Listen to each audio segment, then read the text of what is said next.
Welcome to HLM Industries. I'm going to be working on this pickup some, this one a lot more in the beginning. This is a crew cab Chevy sitting on a '06 Super Duty chassis. It has a 24 valve Cummins with a ZF5 4-speed manual, or a 5-speed manual. It's going to be my daily driver. As of right now, this is my daily driver. It's a 88 Chevy V30, Dana 60 front end, 14 bolt rear end, crossover steering. It's got an LS in it right now with a 4L80E out of a military Hummer with a twin stick 205. I drive this truck about 200 miles a day right now. Mileage is terrible, anywhere from 10 to 14 if the wind's behind you, obviously. This here I hope is going to be a lot better. I'm running some 373 gears. Not sure if I'm going to run 33s or 35s yet. This is running 35s with 410s. It's a nice driver, don't get me wrong. It just ain't the mileage I like, or the power, obviously. This will have heated and cooled seats out of a newer Ford. Yes, I know, Ford stuff on a Chevy, but I hate to say it, Ford got it right here. I can't express how much I enjoy the Ford ride and the suspension. It's so much better. It's not as complex. It's got lockout hubs, which I prefer over the Dodge stuff. I'm not a great mechanic, but I get her done. I did a few different swaps. I've put a 12 valve in an '08 Ford. It was a really nice pickup. It was just, I built a short box, and I wished I would have built a long box. For my work, I prefer the long box. I did this LS swap on this myself in my little 2-car garage. As you can see, I'm working outside right now. Some things in life have brought it to where I have to do this. But hopefully soon I'll be back in a shop and we'll get some better videos. I have no idea what I'm doing when it comes to videos, but I see a lot of them out there, and I just want to bring what I'm doing to you guys. I think it'll be good and fun, and I think this pickup will be a great pickup to drive. I plan on driving it daily. I can't stand the payments on the new pickups. I've had several of them. I'm tired of paying the payments. So today I'm going to be working on doing some bracing for the new front end bumper and stuff here. As you can see, I've grafted in a lot of the 99 Dodge core support into the Chevy core support. I will be running the Dodge radiator, intercooler, and AC condenser. I want to try to use parts I can just buy off the shelf at any local parts store. When you daily drive these things, it is a headache to have to buy parts from, online, have to wait for them to get shipped, or if you break down somewhere, you just can't get the stuff, and that don't work for me. I use these things daily. This is what I drive. These are both factory air pickups. I'm going to try to keep most of the factory air conditioning stuff in these.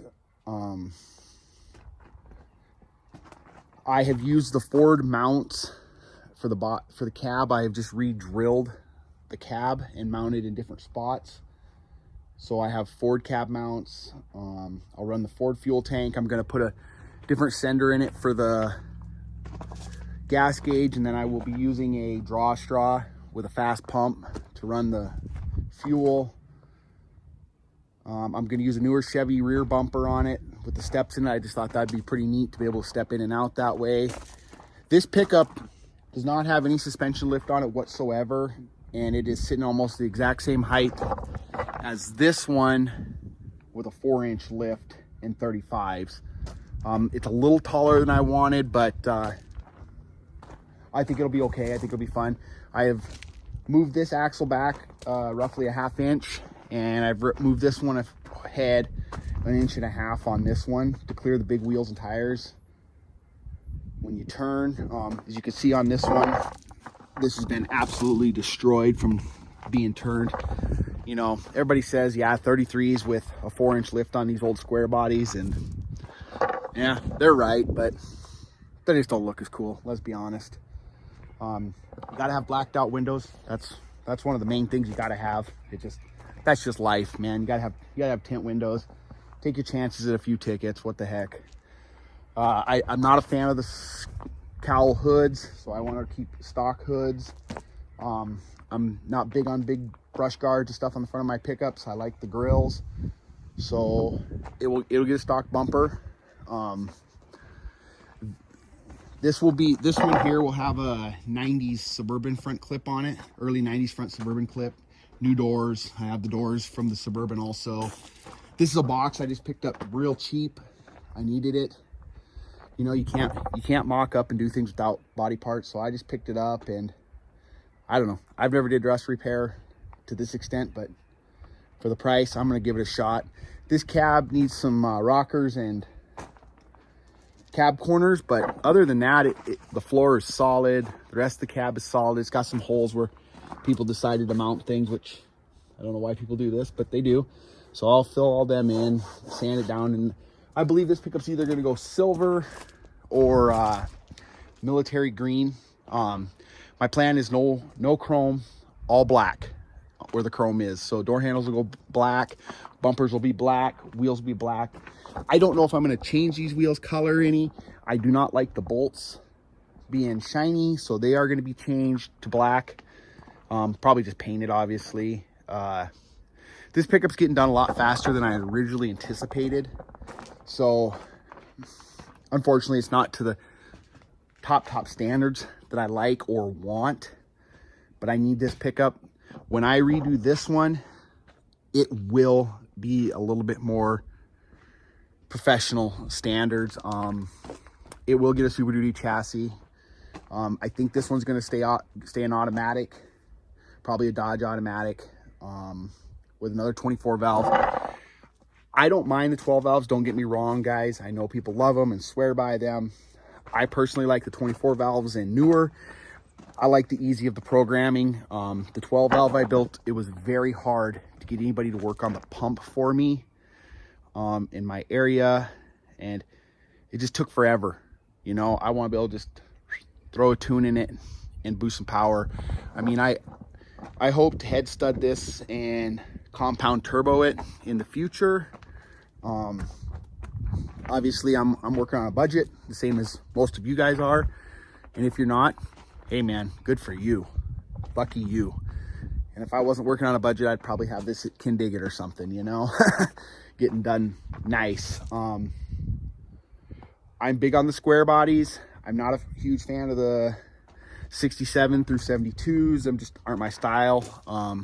I do like the knee knockers, the 60s through 63 Chevys and GMCs. Them are one of my favorite. I am working on a custom crew cab of that. Go over and check out Whiskey Dents.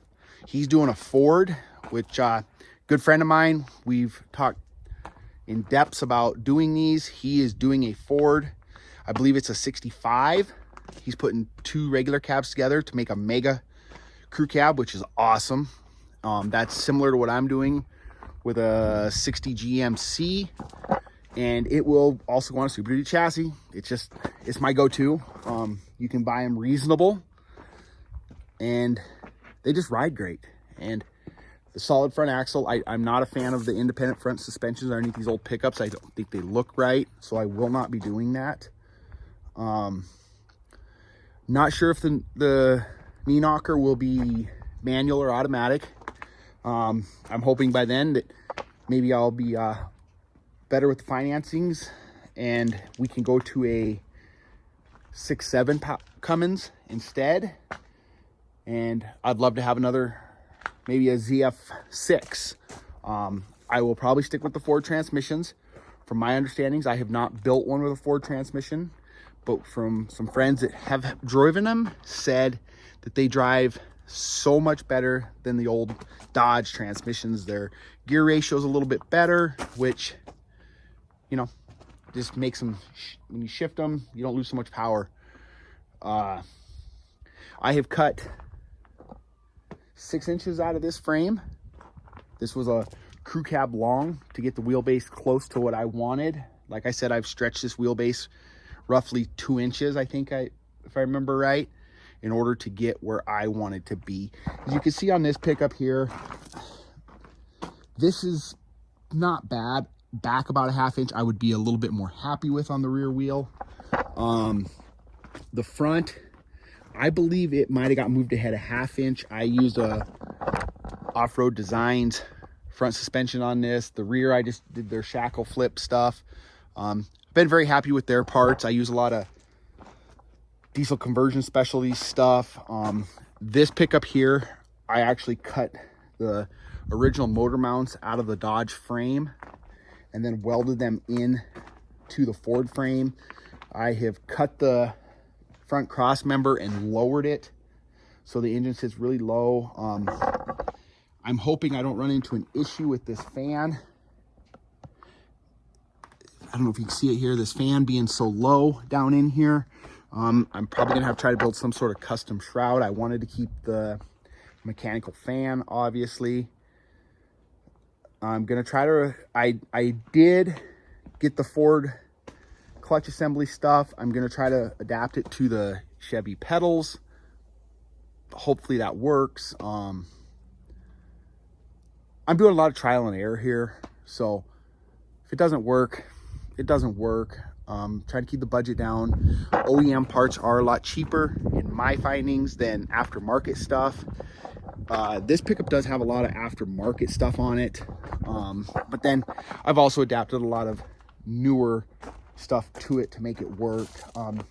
It sounds great, sounds amazing, but it just doesn't have the power it needs. This pickup was originally a 1-ton dually 4-wheel drive. I got lucky and found this box. It always had a topper on it, and it happened to be red. I just rattle canned the bottom to kind of make it look good. This pickup needs some love, it really does, but I don't know if I'd ever sell this pickup, honestly. This pickup's got some sentimental value to me that I can't replace, and my 4-year-old son just absolutely loves it. So I don't know if I could ever sell this pickup personally. I have sold it once before to a very good friend.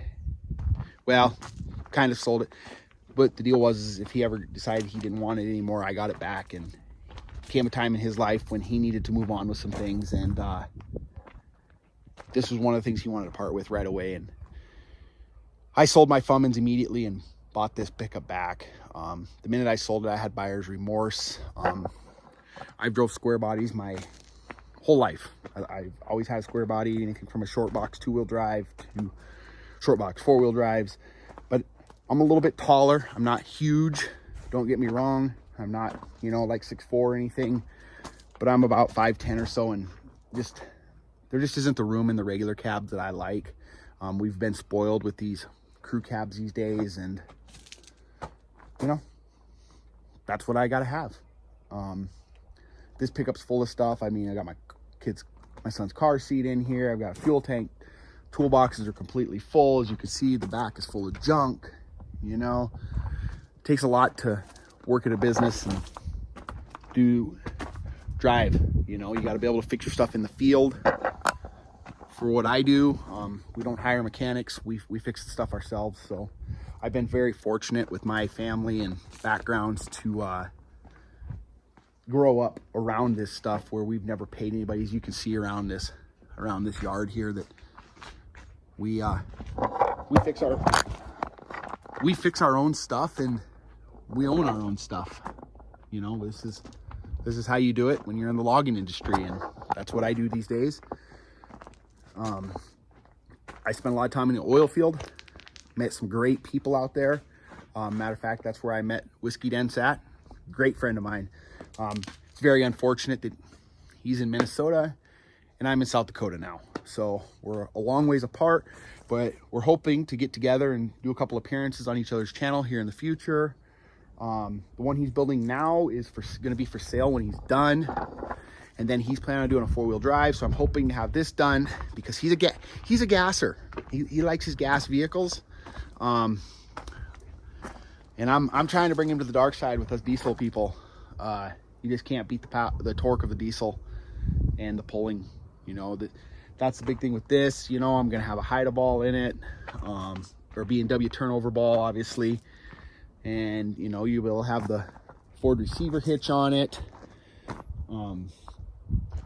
Everything will, it'll be modern pickup underneath, which will be very, very handy. Go to the parts store, get what you need for a Ford or a Dodge. Now, that is one thing is I don't have all this stuff written down. It's all in my head. The same with this pickup here.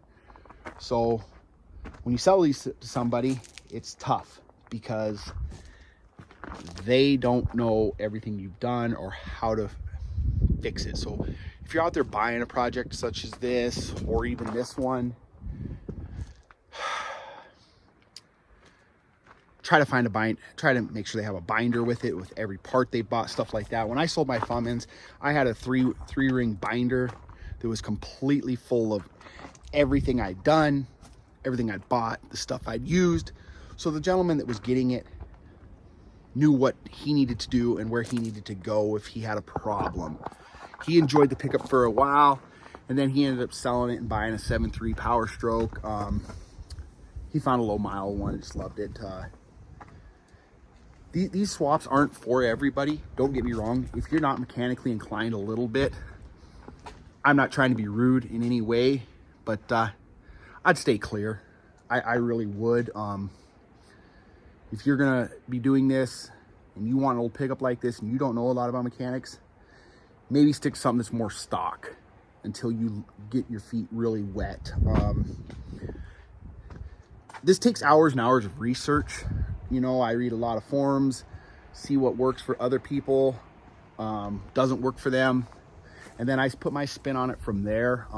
There's a lot of guys doing this Chevy onto Super Duty chassis swaps. These Super Duty chassis and front axles have just went out of control of people wanting them and the availability. The only thing that's, you know, not great about them is they are wider than the original, obviously. So if you don't run a fat custom wheel, they're probably going to look goofy. I really wanted to do this with hubcaps and, you know, steel rims, but obviously the bolt pattern is not correct. Yes, you can re-drill them and get them changed over to the 8-on 6x5. But I had these wheels. I picked them up at a steel for another project, and they've been just kind of rolling around. So I'm going to go with them for now. I will be getting rid of these meaty tires and going to something more all-terrain. It's just better for the snow and the icy roads. This thing here right now, we've had a little bit of snow and ice this year, and it's not fun. You've got to be in four-wheel drive because it gets squirrely quick, you know. I spent a lot of years up in the North Dakota area and eastern Montana, so ice I'm used to. That's what they do up there. It's ice roads. I don't care what anybody says. It's just pure ice. So you get used to it. So I'm gonna get the skid steer fired up. I'm gonna get this pushed inside, and we'll go from there.